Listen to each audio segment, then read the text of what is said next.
Welcome back. We are actually going over Phantom of the Opera today, like we were supposed to last week, but I made a little bit of a boo-boo, a mistake, and I am ready to pick back up with where we're supposed to be. So this week we are going over the 1925 version of Phantom of the Opera. This is an American silent film based off of the 1910 novel by Gaston Leroux, if I'm saying that correct. I think I did. In this movie, Lon Chaney, the man of 1,000 faces, plays a deformed phantom who haunts a Paris opera house. This film opens up and we are introduced to Raoul, who is at the opera house to see the love of his life sing in the opera.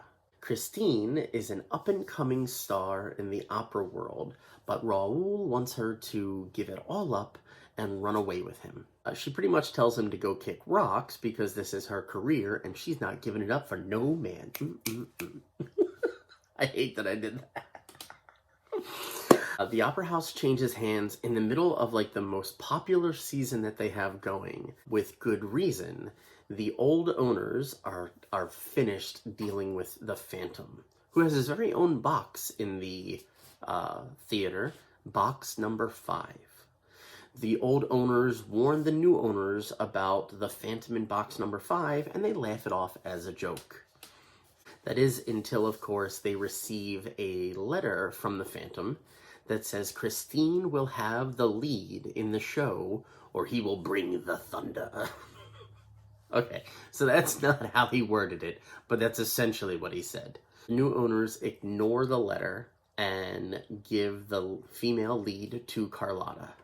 But when she takes the stage, the Phantom drops a giant chandelier on all of the audience members.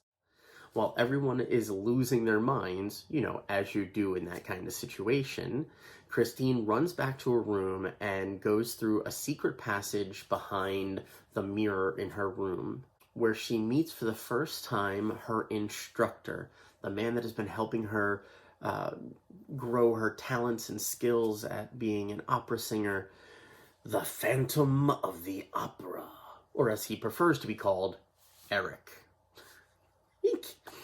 I really can't imagine I guess I can't really imagine a less threatening name than Eric. No offense to any Erics watching this. I just, when you have Phantom of the Opera on one hand and Eric on the other, dude, it's not even close. Now, another thing I have to talk about, because this shook me to my core when I saw it. Of all of the other Phantom of the Opera renditions that I have seen in my entire life, never actually seeing this one, I've always imagined and always pictured the Phantom of the Opera's mask being the half-face mask, all white and covering that part of the face. This mask that Lon Chaney wears is somehow not as frightening and 10 times more uncomfortable than any rendition I've ever seen of any Phantom of the Opera mask ever. It's so weird. Eric shows Christine to her very own quarters that he has set up, and she goes to sleep for the night. Eric leaves a note that says, "You are free to come and go as you like. You are a free woman, and the only thing I ask is that you leave my mask alone." Alright, I'm going to give you guys 3 guesses as to what you think Christine did immediately after reading that.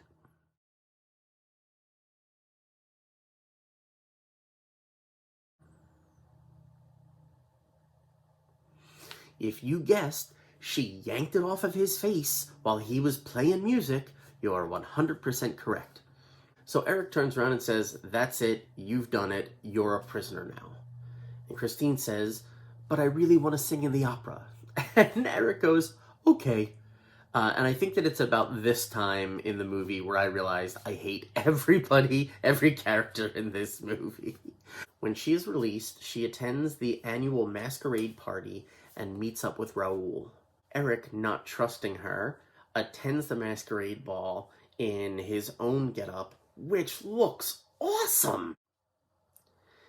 Gives me very much the Crimson Ghost vibe. Eric overhears the plan between Raoul and Christine that after she's done singing, Raoul's going to take her away to London to get away from the Phantom, and they are going to live happily ever after. So, of course, Eric is not okay with this at all. And I just realized this little fuzzy that I think is going to be driving me nuts through the rest. If that's been bothering you up to this point in the video, I apologize, but it is gone just for you. But I digress. So back to the story. This, of course, is when Eric tries to kidnap Christine so that she cannot get away. A giant mob is created to hunt down Eric and save Christine. When the carriage that the Phantom is driving breaks down, collapses, falls, however you describe it, Christine is thrown to the road, but Raoul shows up to rescue her from the street as everyone else goes after the Phantom and throws him in the water, which I did not think was nearly as bad as it could have been. I think they might have beaten him up a little bit before. I had read that they had a few other endings that the studio wasn't really thrilled with or happy with. I believe this was part of the movie that didn't stay true to the book, with them tossing him into the river.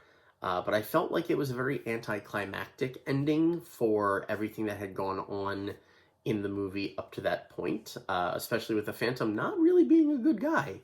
I feel like this is one of the movies where now that I've seen the original, I'm really interested to see all of the remakes. I know I was talking to my buddy Andre about the one that came out in, I believe, the 80s with Robert Englund, that I remember so vividly seeing at the No Name Video in Ocean City, but for some reason I never rented it. I don't know why I never pulled the trigger to check it out, because I watched so many movies from No Name Video. And I definitely want to give a shout out to the Phantom of the Opera take from Gremlins 2, which I crack up at every time I see, which also goes along with my advent calendar that I've been doing on TikTok for the Gremlins. I have been having way too much fun with that. But now we're at my favorite part. We get to scratch off the Phantom of the Opera. Dun, dun, dun.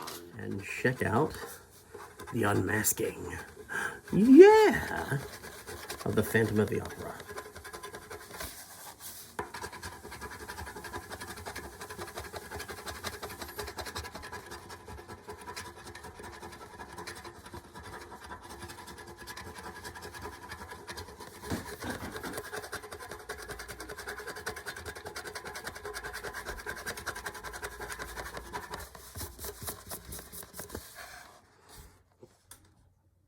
Look at that face. So that is the scratching off of the Phantom of the Opera. Check back next week when we are doing Dracula. Ooh. I want to thank everybody for checking out this review. Make sure you hit all the buttons down at the bottom and share with any of your friends that are into movies. I want to give a super big thank you to my Patreon subscribers, whose names are going to be popping up in just a second. If you guys want your names popping up with these guys, head over to the Patreon. I'll add a link in the description below. It means so much to me. I hope you guys are enjoying this. Until next time, catch you next Thursday. Later days.